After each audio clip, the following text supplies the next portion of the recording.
Kom tash me ma bon një dallim mes kohës tuaj në BDI edhe kohës tuaj tash me Blenin 2 vite që jeni qeveri me VMRO-n, si e keni marrëdhëniet, si e mbroni pozitën e shqiptarëve me VMRO-n?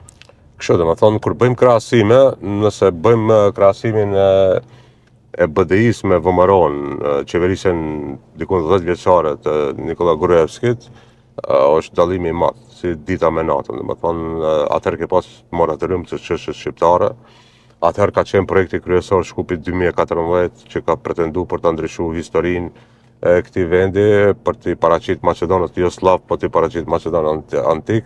Pra 1 miliard euro kanë shkuar, domethënë, për vendosjen e përmendoreve, e fasadave, pra që nuk kanë përfituar qytetarët. Sot projektin kryesor të kësaj qeverie e ki korridorin 8, i cili është nënshkruar nga qeveria e kaluar, janë marrë provizione, po puna bëhet tash. Domethënë punë intensive, që është e dukshme në terren, tash punohet korridori 8.